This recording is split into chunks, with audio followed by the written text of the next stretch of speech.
जब तक भुगतान की प्रक्रिया तेज़ नहीं होगी लोगों का पैसा नहीं मिल पाएगा। जो गलतियां दी जा रही हैं उनमें भी जो है कि जल्दी से सुधार करें। और मेरा आपसे यह निवेदन है कि सहारा इंडिया में जो 31 मार्च 2023 तक के पूर्ण हुए खातों का भुगतान हो रहा है उसको भी बढ़ा करके जो है कि 31 मार्च 2026 तक का अगर पूर्ण हुए खातों का भुगतान होने लगेगा तो बहुत अच्छा रहेगा। और 50,000 रुपये जो लिमिट लगी है इसको भी बढ़ा करके 1 लाख, 2 लाख, 3 लाख रुपए तक का भुगतान किया जाए तो और अच्छा रहेगा। और रिशमिशन की राशि जो 10 लाख रुपए है इसको भी बढ़ा करके 20 लाख रुपए अगर कर दिया जाए तो और अच्छा रहेगा। और सहारा इंडिया में ऐसे भी निवेशक हैं जिनकी डेथ हो गई है, ऑनलाइन नहीं कर पाए हैं, तो उनके नॉमिनी वगैरह ऑनलाइन कैसे करें, ये भी सुविधा जो है पोर्टल पर देनी चाहिए। जिनके कागज गायब हो गए हैं, गुम हो गए हैं, उनका भुगतान कैसे होगा, उनका ऑनलाइन कैसे होगा, इसकी भी सुविधा जो है कि पोर्टल पर देनी चाहिए। और बहुत सारे ऐसे निवेशक हैं जिनकी डेथ हो गई है, रिशमिशन के लिए उनका मैसेज आया है, तो उनके नॉमिनी वगैरह रिशमिशन कैसे करें, इसकी भी जो है कि सुविधा पोर्टल पर देनी चाहिए। तो ये भी बहुत बड़ी विषमताएं हैं। और जो है कि सहारा इंडिया में इन 4 सोसाइटियों के अलावा भी कुछ अन्य दूसरी स्कीमों में लोगों का पैसा जमा है, तो उनका भुगतान कैसे होगा, ये भी एक विषम परिस्थिति है। तो इसके लिए भी माननीय सुप्रीम कोर्ट को, भारत सरकार को यह सोचना चाहिए। सहारा इंडिया के सभी निवेशक जो है कि एजेंट आज की डेट में बहुत दुखी हैं, इनका पैसा जो है कि दिया जाए, कैसे भी सही करके दुरुस्त करके सारी चीज़ों को सबका भुगतान अगर कर देंगे तो आपकी महान कृपा होगी। आपके देश की जनता है, आपके देश के नागरिक हैं, आज की डेट में सभी लोग बहुत दुखी हैं। साथियों नमस्कार, मैं सुरेंद्र कोहली आप सभी साथियों का अपने डी वाले भैया यूट्यूब चैनल पर हार्दिक स्वागत व अभिनंदन करता हूं। साथियों आज की अपनी इस वीडियो के माध्यम से मैं आप सभी साथियों को जो भी हमारे देश में सहारा इंडिया के निवेशक हैं उनके लिए बहुत ही महत्वपूर्ण जानकारी बताऊंगा कि अगर उनका पैसा सहारा इंडिया कंपनी में जमा है तो वो लोग अपना भुगतान पाने के लिए क्या कर सकते हैं, कौन सी तरकीब अपना सकते हैं, किस तरीके को करके अपना भुगतान ले सकते हैं। तो इसकी संपूर्ण जानकारी आप सभी साथियों को बताऊंगा। तो प्यारे मित्रों, इसकी पूरी जानकारी के लिए बने रहिए हमारी पूरी वीडियो में। अगर आप सभी लोगों को हमारी वीडियो में दी गई जानकारी पसंद आए तो आप सभी लोग इस वीडियो को शेयर, लाइक, कमेंट कर सकते हैं। एवं सभी नए साथी लोग हमारे चैनल को सब्सक्राइब करके बेल घंटी आइकन को ऑल पर जरूर लगा दीजिएगा ताकि हमारी समस्त वीडियो का नोटिफिकेशन आप सभी मित्रों को हमेशा सबसे पहले मिलती रहे। तो आइए जान लेते हैं बिना देर के हुए कि अगर आप सभी लोगों का पैसा सहारा इंडिया कंपनी में जमा है तो उसका भुगतान कैसे होगा। तो प्यारे मित्रों, सहारा इंडिया के भुगतान के लिए हमारे भारत देश के केंद्रीय गृह मंत्री ने 18 जुलाई सन 2023 को एक पोर्टल लॉन्च किया था, सीआरसीएस सहारा रिफंड पोर्टल। इसी सीआरसीएस सहारा रिफंड पोर्टल पर सहारा इंडिया के सभी निवेशकों को जिनका पैसा इन 4 सोसाइटियों में जमा है, ऐसे सभी निवेशकों को इस सीआरसीएस सहारा रिफंड पोर्टल पर ऑनलाइन करना था।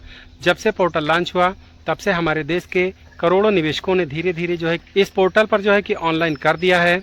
जब से ये पोर्टल लॉन्च हुआ है हमारे देश के करोड़ों निवेशकों ने धीरे धीरे जो है कि इस पोर्टल पर अपने खातों को ऑनलाइन कर दिया है भुगतान के लिए। लेकिन उनमें भी बहुत सारे साथियों को पैसा मिला और बहुत सारे साथियों को भी पैसा नहीं मिला और बहुत सारे साथी लोग अभी तक ऑनलाइन नहीं कर पाए हैं। तो सभी के लिए विशेष जानकारी है। तो प्यारे मित्रों, जिन्होंने अभी तक ऑनलाइन नहीं किया है उनके लिए विशेष सूचना ये है कि सहारा इंडिया से प्राप्त जो भी कागज आपको मिला है उस पर जैसा नाम लिखा है, पिता का नाम लिखा है, डेट ऑफ बर्थ है और एड्रेस है, उसी के हिसाब से आप सभी लोगों के पास डॉक्यूमेंट्स होना चाहिए। डॉक्यूमेंट्स में जैसे आधार कार्ड, पैन कार्ड और जो है कि आधार सीडेड बैंक अकाउंट, इनसे लिंक एक मोबाइल नंबर भी आपके पास होना चाहिए। जब ये सब कुछ सही हो तभी आप सभी लोग किसी भी सीएससी सहज जन सेवा केंद्र, साइबर कैफे पर जा करके ऑनलाइन करवाइएगा।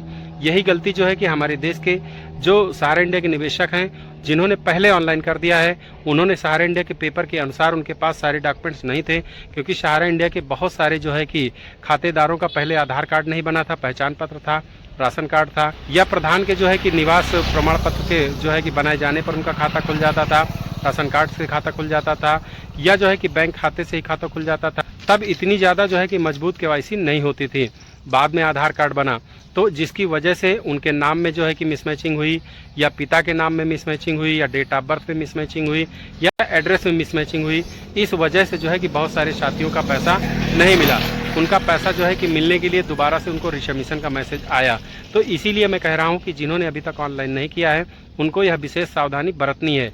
जब आपका सब कुछ सही हो तभी आप सभी लोग किसी भी सीएससी सहज जन सेवा केंद्र, साइबर कैफे पर ऑनलाइन कीजिए, या सहारा इंडिया की कोई फ्रेंचाइजी कार्यालय के जो कंप्यूटर कार्यकर्ता या शाखा ब्रांच के जो है कि कंप्यूटर कार्यकर्ता थे वो लोग अगर ऑनलाइन की सेवा दे रहे हैं फ्रेंचाइजी वगैरह खोल करके, या सीएससी सहज जन सेवा केंद्र वगैरह खोल करके, तो उनसे भी मिल करके आप सभी लोग अपने खातों को ऑनलाइन करवा सकते हैं। जब आपका ऑनलाइन हो जाएगा मित्रों तो आपको एक रिसीविंग मिल जाएगी। जब ऑनलाइन करवाने जाइएगा मित्रों तो आप सभी लोग सहारा इंडिया के चारों सोसाइटियों में खुले हैं, अपने सभी खातों को ले जाना है। खाता आपके नाम से चाहे एक खुला हो चाहे 10 खाते खुले हों, आपको सभी खातों का ऑनलाइन करवा देना है। बस जो है कि ऐसे खातों का भुगतान हो रहा है मित्रों जिनका खाता 31 मार्च 2023 के पहले पूरा है, जिनका पैसा अभी 10 लाख रुपए तक जमा है, ऐसे निवेशकों का भुगतान हो रहा है। भुगतान केवल 50,000 रुपए तक का ही हो रहा है। तो आप सभी लोग फटाफट से अपने खातों को चेक कर लीजिए। तो आपके नाम से चाहे एक खाता खुला हो चाहे 4 खाते खुले हों, आपको एक ही बार में ऑनलाइन कर देना है। ऑनलाइन करने के बाद एक रिसीविंग आपको मिल जाएगी। उस रिसीविंग पर आपका डाटा, खाता, पूरा ब्यौरा लिखा रहेगा। मिलान कर लीजिए। जब सब कुछ सही हो तो आप सभी लोग उस रिसीविंग पर साइन कीजिए, फोटो लगाइए और उसको कंप्यूटर ऑपरेटर से फाइनल चेक करके सबमिट करवा दीजिए। जब वह सबमिट हो जाएगा तो आपको एक सीआरएन नंबर मिल जाएगा, आवेदन संख्या मिल जाएगी और वह रिसीविंग आपको मिल जाएगी। उस रिसीविंग को आपको जो है कि संभाल के रखना है। आपके दिए गए मोबाइल नंबर पर मैसेज भी आ जाएगा कि आपका ऑनलाइन आवेदन सक्सेसफुल हो गया है। आपको 45 दिन के बाद संसाधित किया जाएगा। आपको 45 दिनों तक का वेट करना है। 45 दिन के अंदर जो है कि सहारा इंडिया कंपनी और जो है कि सीआरसीएस आपके खातों का सत्यापन करेगी जो आपने ऑनलाइन किया है। अगर सब कुछ सही होगा तो आपका 50,000 रुपए तक का भुगतान आपके सीधे डीबीटी प्रक्रिया के माध्यम से आपके बैंक खाते में पहुंच जाएगा। और अगर आपके खातों में किन्हीं प्रकार की कमियां होती हैं तो आपको डिफिशिएंसीज का मैसेज आएगा कि आपके खातों में ये कमियां हैं, ये जो है कि गलतियां हैं, इनको सुधारे तो आपको रिशमिशन करवाना होगा। जब ऐसा मैसेज आ जाए, और बहुत सारे निवेशकों ने जिन्होंने पहले ऑनलाइन किया है उनको भी आज की डेट में मैसेज आया हुआ है कि रिशमिशन करवा सकते हैं। बहुत सारे साथियों ने रिशमिशन करवाया, उनका भुगतान मिला 50,000 रुपए तक, 10,000, 20,000, 30,000 रुपए, 40,000 यानी 50,000 के अंदर तक सबका भुगतान लगभग हो रहा है, जिनका जो है कि सत्यापन में सही पाया जा रहा है। तो आप सभी लोगों को भी यही करना है कि रिशमिशन करने के लिए अगर मैसेज आए तो आप लोगों को वह रिसीविंग ले जाना है, सारे कागज ले जाना है, फोटो वगैरह जो और आधार कार्ड, मोबाइल नंबर सब कुछ लेके जाना है। जब वहां पर रिशमिशन के लिए आपके सीआरएन नंबर से जो है कि आपका डाटा खाता जब कंप्यूटर कार्यकर्ता खोलेंगे, जब कंप्यूटर ऑपरेटर आपका डाटा खाता खोलेंगे तो उस पर पता लगेगा कि आपके खातों में क्या कमियां हैं। तो जो कमियां हैं कंप्यूटर कार्यकर्ता आपको जैसा निर्देशित करें, जैसा गाइड करें, उनके बताए गए निर्देशों के हिसाब से ही अगर आप सभी लोग रिशमिशन ऑनलाइन करवाते हैं, सारी कमियों को दूर करवाते हैं तो आपकी कमियां दूर हो सकती हैं। जब आपकी कमियां दूर होंगी तो आपका पैसा आपके खाते में सीधे 50,000 रुपए तक का भुगतान मिल जाएगा और दोबारा से भी आपको रिशमिशन वाली जो रिसीविंग है वो मिल जाएगी। मैसेज आ जाएगा कि 45 दिन के बाद संसाधित किया जाएगा, रिशमिशन आवेदन सक्सेसफुल हो गया है। आपको रिसीविंग भी संभाल के रखना है। दोबारा से भी सीआरसीएस और सहारा इंडिया जो है कि सत्यापन करेगी। सत्यापन में सब कुछ सही होगा तो आपका पैसा निश्चित ही मित्रों मिल जाएगा। अगर कोई कमियां नहीं होंगी तो, अगर कोई कमियां होंगी या कोई दिक्कत होगी फिर से आपको मैसेज मिलेगा।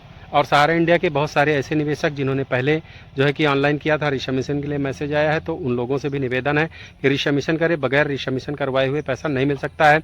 बहुत सारे सहारा इंडिया के ऐसे निवेशक हैं जिन्होंने ऑनलाइन करके जो है कि अपने घर पे बैठ गए हैं, शहर चले गए हैं, यहाँ वहाँ चले गए हैं। तो उनके पास भी अगर मेरी वीडियो पहुंचे तो वो लोग फटाफट से अपने खातों को और जो रिसीविंग मिली है सब कुछ ले जा करके चेक करवा लें, तभी आपका पैसा मिल पाएगा। मित्रों, सहारा इंडिया का भुगतान लेने की यही एक प्रक्रिया है, यही एक तरीका है और कोई तरीका नहीं है कि जिसके कारण आपका पैसा मिल जाए। सहारा इंडिया का भुगतान जरूर होगा मित्रों, क्योंकि इसकी सुनवाई माननीय सुप्रीम कोर्ट में हो रही है। माननीय सुप्रीम कोर्ट की निगरानी में इसका भुगतान हो रहा है। भारत सरकार की पहल से इसका भुगतान हो रहा है। सीआरसीएस पोर्टल के माध्यम से इसका भुगतान हो रहा है। सहारा इंडिया कंपनी के सहयोग से इसका भुगतान हो रहा है। तो भुगतान जरूर होगा। भुगतान होने में जो है कि देर लग रही है, इस बात का बड़ा दुख है। भुगतान का जो प्रोसेस है वो बड़ा धीमा है। मेरा भारत सरकार से, सीआरसीएस से, सेबी से, माननीय सुप्रीम कोर्ट से, सहारा मैनेजमेंट से सबसे विशेष निवेदन है कि भुगतान की प्रक्रिया को तेज किया जाए। जब तक भुगतान की प्रक्रिया तेज नहीं होगी लोगों का पैसा नहीं मिल पाएगा। जो गलतियां दी जा रही हैं उनमें भी जो है कि जल्दी से सुधार करें। और मेरा आपसे यह निवेदन है कि सहारा इंडिया में जो 31 मार्च 2023 तक के पूर्ण हुए खातों का भुगतान हो रहा है उसको भी बढ़ा करके जो है कि 31 मार्च 2026 तक का अगर पूर्ण हुए खातों का भुगतान होने लगेगा तो बहुत अच्छा रहेगा। और 50,000 रुपए जो लिमिट लगी है इसको भी बढ़ा करके 1 लाख, 2 लाख, 3 लाख रुपए तक का भुगतान किया जाए तो और अच्छा रहेगा। और रिशमिशन की राशि जो 10 लाख रुपए है इसको भी बढ़ा करके 20 लाख रुपए अगर कर दिया जाए तो और अच्छा रहेगा। और सहारा इंडिया में ऐसे भी निवेशक हैं जिनकी डेथ हो गई है, ऑनलाइन नहीं कर पाए हैं, तो उनके नॉमिनी वगैरह ऑनलाइन कैसे करें, ये भी सुविधा जो है पोर्टल पर देनी चाहिए। जिनके कागज गायब हो गए हैं, गुम हो गए हैं, उनका भुगतान कैसे होगा, उनका ऑनलाइन कैसे होगा, इसकी भी सुविधा जो है कि पोर्टल पर देनी चाहिए। और बहुत सारे ऐसे निवेशक हैं जिनकी डेथ हो गई है, रिसबमिशन के लिए उनका मैसेज आया है, तो उनके नॉमिनी वगैरह रिसबमिशन कैसे करें, इसकी भी जो है कि सुविधा पोर्टल पर देनी चाहिए। तो ये भी बहुत बड़ी विषमताएं हैं। और जो है कि सहारा इंडिया में इन 4 सोसाइटियों के अलावा भी कुछ अन्य दूसरी स्कीमों में लोगों का पैसा जमा है, तो उनका भुगतान कैसे होगा, ये भी एक विषम परिस्थिति है। तो इसके लिए भी माननीय सुप्रीम कोर्ट को, भारत सरकार को यह सोचना चाहिए कि सहारा इंडिया के सभी निवेशक जो है कि एजेंट आज की डेट में बहुत दुखी हैं, इनका पैसा जो है कि दिया जाए, कैसे भी सही करके दुरुस्त करके सारी चीज़ों को सबका भुगतान अगर कर देंगे तो आपकी महान कृपा होगी। आपके देश की जनता है, आपके देश के नागरिक हैं, आज की डेट में सभी लोग बहुत दुखी हैं। तो प्यारे मित्रों, आप सभी लोगों से यही निवेदन है कि आप लोग फटाफट से ऑनलाइन कीजिए, और ऑनलाइन करने के बाद अगर रिसबमिशन का मैसेज आया तो रिसबमिशन कीजिए, और बराबर से अपने खातों को चेक करवाते रहिए। और कोई दूसरा तरीका है ही नहीं कि कहीं से आपको पैसा भी मिल जाए। तो अगर आपको हमारी वीडियो में दी गई जानकारी पसंद आई हो तो आप लोग इस वीडियो को शेयर, लाइक, कमेंट कर सकते हैं। सभी नए साथी लोग हमको सब्सक्राइब कर सकते हैं। तो मिलते हैं अगली किसी अन्य वीडियो में, तब तक के लिए आपसे भी साथियों को सुरेंद्र कोहली एवं डी वाले भैया का प्यार भरा नमस्कार।